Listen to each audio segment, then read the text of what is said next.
What's going on, my eaters? It's your boy Chef Drew, aka Chef, aka Big Drew, aka today we are talking marketing and branding, guys. I am so excited to bring this episode to you guys. As I have endeavored in my entrepreneurial journey, there's certain things that have just become increasingly more important along the way, or I have learned to see the value in it more and more. And today I want to discuss one of those things with you. I'm super excited about it to have our guest with us. We have not had a guest in a minute, but today we have the guest for you. We're going to talk about marketing and branding. But before we do that, please make sure you like, subscribe, do all the things so we can continue to bring you this great content.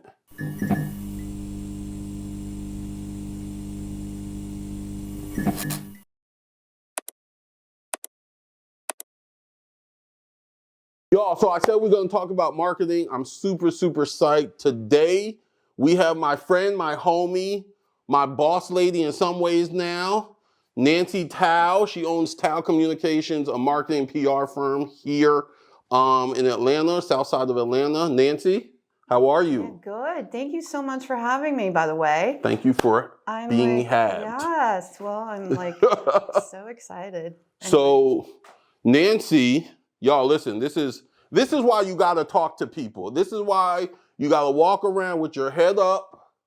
You know what I mean? You got to have some pep in your step. You got to be ready to catch fish, lights on, makeup did, hair did, all the time, because you never know who's going to come across your path and how they can impact your life or what have you. I met Nancy probably it's more than a year, maybe almost 2 years ago. Glenn and I were having a day date. We were out eating lunch, and then we stopped at a co-working space to check it out that we were thinking about becoming a part of to house our business for a little bit. When we left this place, we just minding our business, going back to the car. I was kind of annoyed. I remember, you don't even know this, Nancy. I don't like gravel parking lots. For some reason, in a gravel parking lot, I feel like my big behind always rolls my ankle or something. In that particular day, I had just rolled my ankle, and then I see this lady looking at my baby, and I'm like, y'all, let me tell y'all something about Drew. My baby's is precious and cute, and if I catch you looking at my babies too long, I'm gonna say something to you, because I feel like you owe me for that. So I saw Nancy admiring Ruby, and next thing you know, Ruby had to stir up a conversation. And through that conversation, I was like, yo, what's this lady doing here at this working space? And so I asked her what she did. She told me what she did, and we spoke a few times. She really blessed me a couple times after that, some conversations. And then in the last few months, my business has finally gotten to a place where I could talk to Nancy about, one, I could talk to her about business, for real. And two, like I said, when we first met, Nancy and I talked a little bit, and pretty much at the end of our conversation, Nancy said, you ain't ready for me yet. So I went back to the drawing board and I tried to get ready for Nancy. You know what I'm saying? And then a couple months ago, I called you, Nancy, and you asked me what I was doing and so on and so forth. And then you told me, okay, it seems like you're ready now. And so then I was like, you know what, Nancy, you're pretty dope. You want to come on my channel? And she is here. Nancy, tell the folks just a little bit about Nancy Tao. Tell us about your background, where you're from, not professional, just you personally. Oh, just me personally. Okay, so I'm originally from St. Louis, go Cardinals. And I, wow, how do I tell my own story? I can tell everybody else's story, but I have a really hard time telling my own story. Let me help you. From St. Louis, what do you like to do for fun? Yeah, nothing. Nothing, you just work? No, honestly, I really don't. So I would say that, well, I'm a mom. Okay. So my 18-year-old son is my love of my life and my full-time, overtime hobby. You heard me on the phone talking to him shortly before we started recording. So I'm a mom. And then the other thing I do really love is travel. And Me too. we have that in common. Yes. We haven't traveled yet. But Not we yet, are but we going will. We will. We lining it up We right need now to as road we trip. speak. Yep. Yeah. I think we're going to go to Savannah soon, Soon. right? Soon. Yep. And then, yeah, family and travel are my two things that I do in my free time. But Me too. but yeah, no, I'm a Midwest girl at heart. Born in Illinois, grew up in St. Louis, and I moved here a long time ago. I've been in Atlanta for 30 years. Wow. Is that crazy? So I moved here in 1993 to work for the 1996 Olympics. Summer Olympics in Atlanta. That's pretty dope. And this summer, Paris is hosting. So, wow. Yep, it's been 30 years since it's been a little over 25 since the Olympics were here. But so I've been in Atlanta for 30 years, which is crazy. Do you love it here? I do. I do love it. And I think I really respect this city. I really appreciate Atlanta. Yeah. There's so much going on. It is, it is really the heart of a lot of things. And it is the home of the entrepreneur. So I'm grateful for that. It definitely is. You know, a lot of times when I'm navigating the city now, just around, out and about, one of the things that comes to mind for me and Gwen have been here since we moved to Atlanta in the fall of 2006. And so one of the things that blows my mind is I just know what I've experienced, the growth since I've been here. Crazy. I can't imagine what this place was like even before that. Because coming from Miami in 2006, I gotta say, you know, outside of Atlanta, you just kept on hearing like, Atlanta, the city is popping, it's popping. And I moved here and I'm like, where's the city? I have a question for you. How old were you in 1993 when I moved here? In 1993, when you moved here? I was a wee lad. I was your babysitter. I was Chef's babysitter. I was 93. Yes, I moved here in 1993. In 1993, I was proudly 12 years old. See? But that's irrelevant. We here today. Okay, so you like to travel, family. Yes. Food. Oh, food. And Well, you know, food. Obviously I'm Asian. If you didn't, did I miss that Did y'all part? figure that out? So, you know, it's true. So food. It's true. We love to eat. Asians love, because it's, you know, we're a lot about family, like I like everyone. And community. Like a lot of people in community. Yeah. So we love to eat. So food is a huge. It sounds like my own house. Huge. We all cook. I love to cook. I also do love to cook. Do you? Yes. Okay, I good. cook a I lot. always love when people like to cook. I cook a lot. Cool. Don't ask me what I cook, but I cook. I'm not going to ask you what you cook. She has a nice kitchen. I just saw it, so I'm glad she's dirty. cooking in It's a dirty. When you have a dirty kitchen, that means you cook. Right. So we'll get back to the Olympics later. Yes. Do you come from a family of entrepreneurs? Is entrepreneurship in your vein, or is this a road you decided that you needed to travel? It is. It is. So my, and I thought about that actually, because I know you're third generation entrepreneur. So the great thing about the fact that we've started working together is I've learned a lot about you. Oh yeah. Which I love, which is why I love what I do, because I just love to learn. Everyone has such a great story. Yeah. It doesn't matter who you are. Right. So my father, I don't know if I'm necessarily three generations in, but my father is an architect, retired architect. So that's where I think I get my creative side. And he eventually had his own firm. He retired with his own firm. So dope. And then my grandparents on my mother. So I'm on my father's side. It's from China, from Shanghai, China. So I'm actually half Japanese. I'm American born. And then my mom's family. My mom's actually Japanese. Okay. So yeah, which is so I always say that I'm a rare breed. I'm a rare mixed breed. I don't think I've heard that much. No, you don't. Yeah, you don't, right? Because if you study the history, they don't really get along. Right. So, so my parents actually had to elope.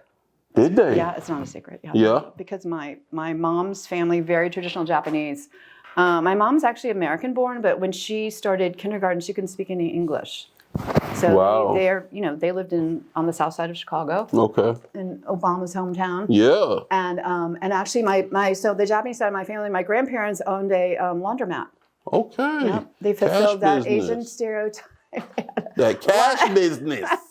They had a laundromat, a dry cleaning, and my grandmother was the seamstress, and Really? They got held up a lot of times. My grandmother loved to tell all the stories about, but they kept at it. So yeah, they had their own dry cleaners, seamstress. I just thought of that. I want to touch on this. So I'm a 3rd generation entrepreneur.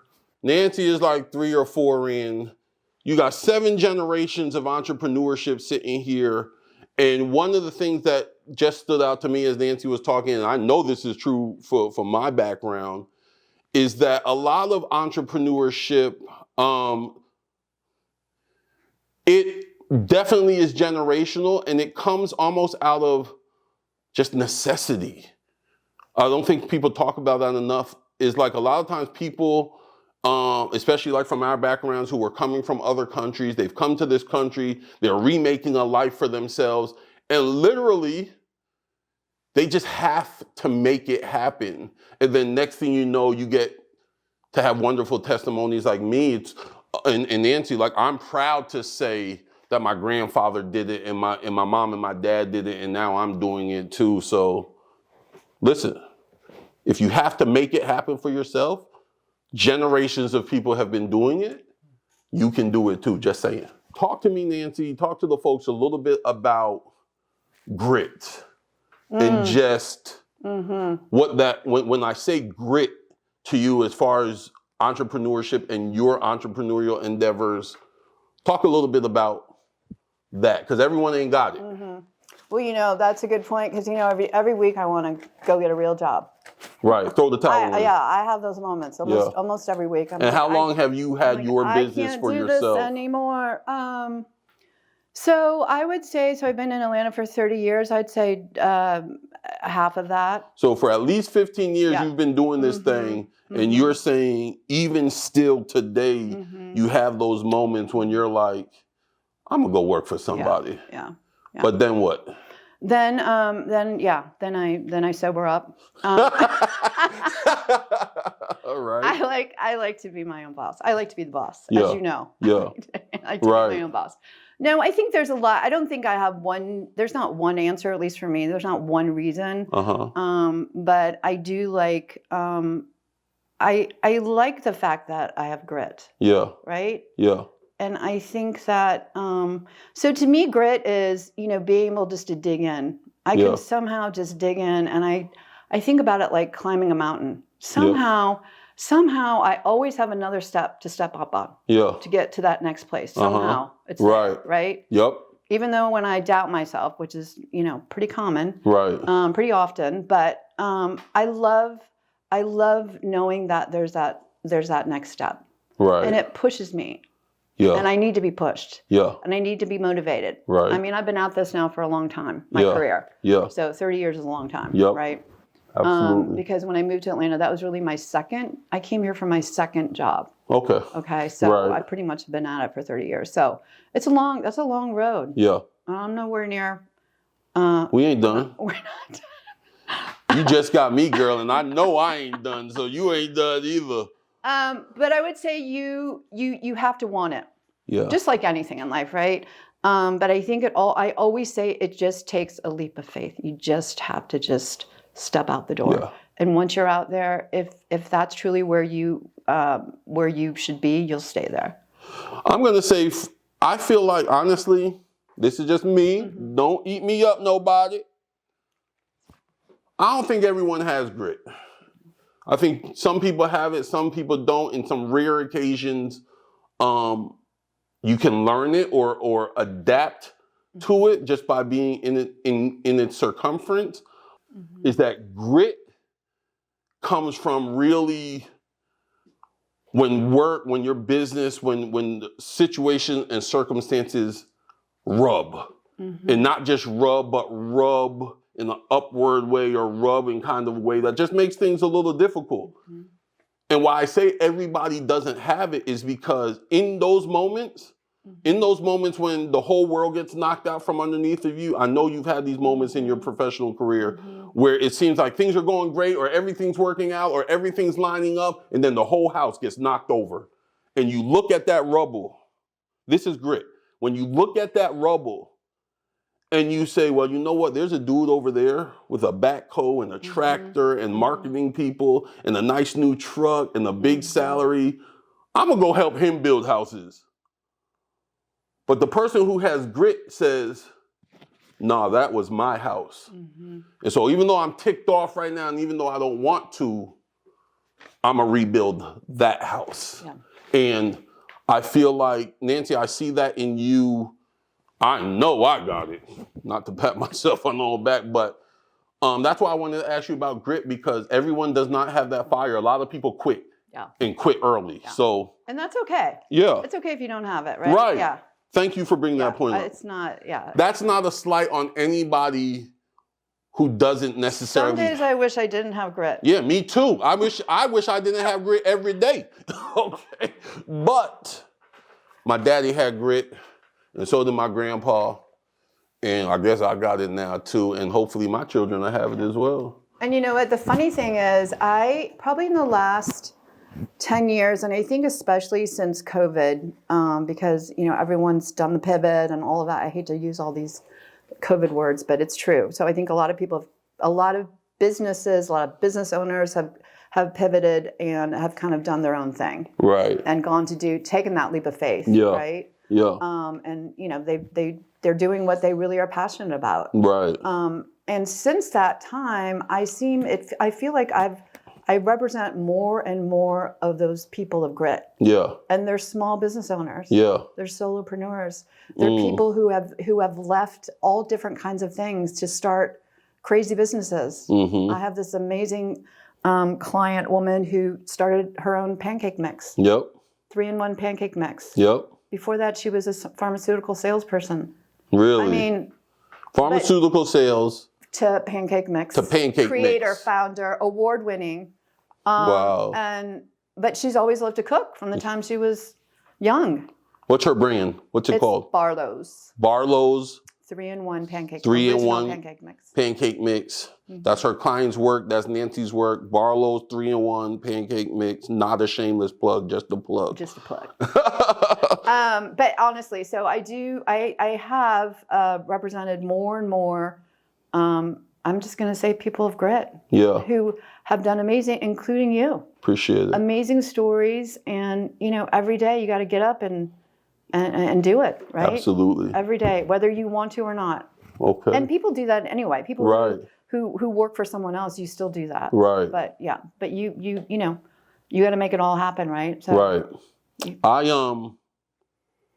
People of grit are definitely those people who are going to bet on themselves. Right. You know, and I'm just an individual where if you make me put a wager up, I'm always going to bet on me. Sometimes I mess up, but I'm still going to bet on me. I'm going to clean the mess up and do it again. That's just me. Y'all, you know we are here always and forever to educate you, excite you, empower you into the future that you want for your life and your business. I hope today was a blessing for you. It was for me for sure. Until next time, guys, please, please, please remember to like, subscribe, do all the things that help us keep bringing you this content. Also, remember John and Chuck, Last Night's Coffee on all streaming platforms. Awesome, awesome podcast, my homies. Until then, we are gone.